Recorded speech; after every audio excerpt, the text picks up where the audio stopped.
Queridas amigas y amigos, este programa que vamos a ver ahora con el periodista venezolano muy experimentado y bien informado, Julio César Camacho, es algo bastante interesante porque nos demuestra, nos dice él, que en toda la mitad de su vida que tiene en Estados Unidos, nunca había visto una campaña electoral tan crispada, tan agresiva, tan virulenta. Vamos a verlo. Bueno, y a los que les parezca que estos programas les resultan interesantes, por favor suscríbanse a nuestro canal.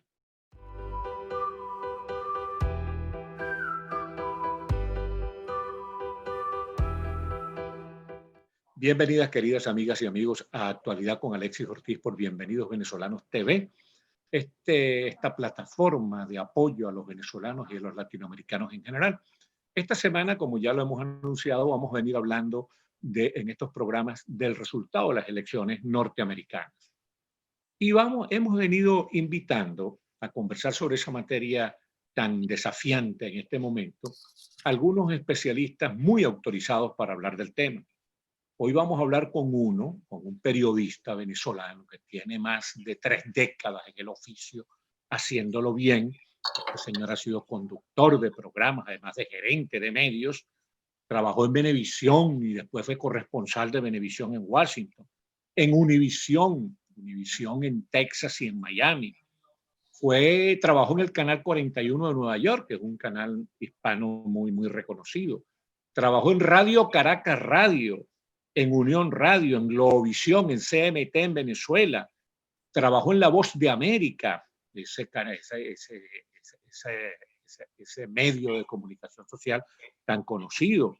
Trabajó en Kiss FM, una emisora FM muy importante de Venezuela, y actualmente, durante un tiempo fue director de Actualidad Radio 1040 AM, pero actualmente conduce el programa del mediodía en Actualidad. Es un periodista muy reconocido, muy querido. Yo lo definiría diciendo que es un hombre valiente sin temeridad, porque es un hombre prudente, moderado, es muy serio en su trabajo, es muy responsable. Yo le tengo un gran respeto y para mí es un modelo de periodista. Estoy hablando de Julio César Camacho. Bienvenido, Julio César. Caramba, de verdad que me honra con tus palabras y además demuestra que la amistad ha llegado muy lejos. Y además de eso, pues aprecio mucho de verdad esa reseña que haces. Y sí, bueno, he rodado por muchas partes y aquí estamos ahora en el sur de Florida, como quien dice, después de haberme venido supuestamente por un año y ya llevo más de 20, voy para 21 el próximo marzo. De ti se puede decir como en el tango, que dice que has rodado como bolita de purrete arrabalero. Que has rodado como una metra de muchacho de barrio. Vamos a hablar hoy de bolas criollas, como diría señor, el famoso hombre de los refranes en Venezuela, Luis Herrera Campín, ¿te acuerdas? Sí, señor, cómo no me voy a acordar si era un mago de los refranes. Mira, sí. Julio César, chico, la campaña electoral norteamericana fue bastante fuerte, crispada, virulenta. Oye, llegó un momento en que llegó a crearnos mucha angustia a todos, que en un país tan democrático la campaña electoral fuera de esa manera. Ahora terminó la campaña. Los resultados parecen indicar que ganó las elecciones en el sentido que tiene los votos en el colegio electoral el vicepresidente Biden. Sin embargo, el presidente Trump impugna los resultados, habla de un posible fraude. Bueno, tú que manejas esas cosas con tanta minuciosidad y que manejas tanta información, cuéntanos qué piensas de todo eso. Alexis, déjame comenzar por decirte que desde el 80, por ser más exacto, yo he estado cubriendo las elecciones presidenciales de Estados Unidos. Y es la primera vez que veo una elección bastante agresiva. Voy a tratar de ser lo más objetivo posible y sin herir susceptibilidades. Yo sé que muchos venezolanos a lo mejor me van a criticar por lo que voy a decirte a ti, pero es que me da la impresión, y me refiero a venezolanos que viven en Estados Unidos, es que ellos están viendo un solo lado de la historia. Y lo puedo entender, o sea, ellos están viendo lo que ha pasado en Venezuela, tienen, al igual que los cubanos, una una actitud bastante agresiva hacia todo lo que signifique comunismo, socialismo, todo lo que signifique represión, opresión, y lo entiendo. Eso ha pasado en Venezuela, ha pasado en Cuba, y en una campaña atípica, como la que yo estoy viendo ahora en los Estados Unidos, veo que se introdujo algo que tengo mi sospecha de quién a lo mejor ideó esa maniobra para calificar a Joe Biden y a Kamala Harris de socialistas, de comunistas. Y ahí justamente es donde yo veo que pasa lo que está pasando, y por eso te decía, a lo mejor hiero susceptibilidades. Yo tengo viviendo en Estados Unidos, honestamente, más de la mitad de mi vida, entre una cosa y otra. He vivido entre Estados Unidos y Venezuela. He cubierto las elecciones de Venezuela, al igual que las de acá, como otros países que he cubierto también durante mi ejercicio periodístico. Pero esta campaña, cuando digo que es atípica, es porque he visto mucha virulencia, mucha agresividad, mucha ofensa, mucho ataque, y son ataques que han sido desmedidos, si se quiere. Tal vez porque el candidato del Partido Republicano nunca fue político. Tal vez porque el candidato del Partido Republicano tenía una agenda distinta a la que han tenido los políticos tradicionales de Estados Unidos, en donde, dicho sea de paso, se han hecho elecciones con el debido respeto, y además de eso, ha habido épocas en las que ha habido ataques de lado y lado, pero nunca como los he visto hasta ahora, de llegar al punto de ofender y de llegar incluso a ofender a una dama como Kamala Harris para decirle monstruo, cosas así por el estilo. Entonces, es bastante delicado porque ¿qué ocurre? Que durante esta campaña y durante el gobierno del actual presidente se ha estado siempre dirigiendo a las demás personas, la Casa Blanca, en este caso el titular, hacia las personas que no son, que son adversarias como enemigos, número uno. Y número dos, he visto que en esta campaña ha habido un afán y un interés, que se entiende perfectamente bien, de repetir un nuevo periodo presidencial, 4 años más, y hay desesperación por tener ese cargo, a pesar de que no se le ven, por lo menos desde el punto de vista de los analistas, los méritos como para que él ejerza los otros 4 años. El factor principal, desde luego, la pandemia, que ha azotado el mundo y que ha afectado primordialmente a los Estados Unidos. Y los que están votando en contra del presidente Trump en este momento lo están haciendo porque consideran que él no actuó en función del país, sino de sus intereses. Es decir, él quería cuidar su campaña presidencial. Estamos en un año electoral y desde principios de año, cuando se conoció lo de la pandemia, él no tomó las previsiones que debió tomar. Las consecuencias las paga hoy día porque justamente eso es lo que más se le ha criticado, es lo que más le han dicho, y por esa razón, lógicamente, pareciera ser que él no va a ser reelecto. En todo caso, se ve un país muy dividido, un país en donde va a costar recomponerlo y que los grupos todos disminuyan ese antagonismo tan fuerte que se ha visto durante la actual campaña y yo diría durante el actual gobierno. Entonces, ¿qué ocurre? Acá hay que pensar que cuando él empezó su campaña electoral, comenzó atacando a los mexicanos, a quienes acusó de traficantes, de sádicos, le dijo de todo. Y resulta que fue una bandera que compraron muchos en Estados Unidos, muchos que piensan que a lo mejor los males de este país son de los inmigrantes, de los hispanos, de los afroamericanos, y por allí comenzó justamente un periodo presidencial que sin duda alguna hasta el día de hoy Julio, eso tiene mucho aroma de racismo, ¿no? Claro, es parte de lo que está ocurriendo. Se ha alimentado el racismo, se ha alimentado el odio, se ha alimentado, bueno, y no solamente eso, la falta de razonamiento. Eso, por ejemplo, de decir que los demócratas son comunistas, eso lo están diciendo incluso muchos venezolanos, que son socialistas, porque son demócratas. Y eso es bastante delicado, bastante grave. Yo sigo considerando que Estados Unidos es un país que ha avanzado muchísimo. Es un país que ha aceptado los cambios con el transcurrir de los años, en donde, como tú dices, el racismo ha sido uno de los elementos de esta sociedad y se ha ido limando poco a poco, desaparecer imposible, pero hemos visto que Estados Unidos no solamente estuvo a punto de tener a una mujer como presidenta, que ya tuvo un afroamericano como presidente, y en fin, ha evolucionado una democracia que se ha estabilizado y se ha establecido durante tantos años. Entonces, lógicamente, pienso que este es un país maravilloso que tiene mucho más que ofrecerle a su gente y al mundo.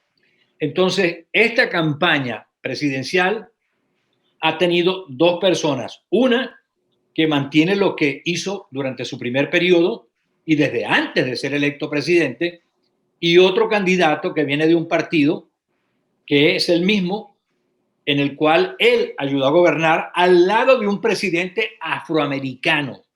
Un blanco y un afroamericano gobernaron y demostraron que durante esos 8 años ni el país se convirtió en socialista, ni comunista, ni nada por el estilo. Entonces, ahí está claro que hay una diferencia bastante grande. Y en resumidas cuentas, para concluir esta parte... Ajá, termina, por favor. No, para concluir esta parte, te decía, creo que el país está en una situación bastante compleja, bastante difícil, y como me dijo Kamala Harris en una entrevista que yo le hice, además del coronavirus, la división que tiene Estados Unidos es lo más complejo que hay que resolver por ahora. Ahora sí, sí, porque fíjate que tenemos un problema que me parece a mí que puede llegar a ser muy grave, que es que hay un radicalismo, voy a llamarlo de alguna manera la extrema derecha supremacista blanca del lado republicano, y un radicalismo de izquierda, el extremismo de izquierda también en el Partido Demócrata. Y si esos radicales de ambos bandos no se controlan, eso podría hacerle un lastimar terriblemente al sistema democrático norteamericano. Efectivamente, pero mira, vamos a la campaña. ¿Qué salva a Joe Biden? En el último minuto, cuando ya estaba prácticamente descartado por muchos como aspirante presidencial. No había ganado ni una de las elecciones internas del Partido Demócrata. Carolina del Norte, con un afroamericano que le tendió la mano, un hombre prominente en el Congreso de los Estados Unidos, ¿verdad? Y él rescata a partir de allí la candidatura presidencial. Le gana justamente a un hombre que se identifica mucho con la izquierda, que es Bernie Sanders. Y le gana a otros competidores que no compartían con él su programa, por ejemplo, de salud. Él dice, yo creo que hay que mejorar el programa de salud que existe en Estados Unidos en este momento, que se llama Obamacare. Tiene defectos, hay que corregirlo, hay que mejorarlo, pero no eliminarlo, que fue precisamente lo que planteó desde un principio Donald Trump. Eliminarlo. Pasaron 4 años y desde hace 4 años él está diciendo que tienen un programa de salud maravilloso, que ese va a reemplazar el programa de salud que implementó el gobierno, la administración Obama-Biden. Pero hasta el momento no se ha visto. Entonces, esas son las cosas que justamente ocurren cuando tú ves que un hombre como Sanders de izquierda fue derrotado porque el Partido Demócrata, a decir de los entendidos, frenó ese avance de Bernie Sanders, que iba rumbo a ser el candidato presidencial del Partido Demócrata. Pero al mismo tiempo, dentro del Congreso, esos que tienen esas tendencias izquierdistas son debidamente controlados, es decir, no tienen la voz que debieran, que quisieran tener, mejor dicho. Entonces, desde luego, es como todo. Dentro del Partido Republicano también ha habido, vamos a decir, gente que tiene pensamientos ni siquiera de centro. Yo diría que de izquierda han sido menos, desde luego, pero eso no los excluye. Yo recuerdo, por ejemplo, cuando Jeff Flake, que fue representante y eventualmente senador, se le criticaba mucho porque él tenía su manera de ver las cosas con respecto a Cuba. Y él proponía cosas que para los republicanos y para incluso demócratas no eran deseables, porque consideraba que debía hacerse un acercamiento hacia el régimen de Cuba. Lo de Obama también fue criticable. Obama se acercó al régimen de los Castros, les ofreció cosas a cambio prácticamente de nada, pensando que a lo mejor, que tendiéndole la mano, iban a cambiar las cosas en Cuba, cosa que no ocurrió.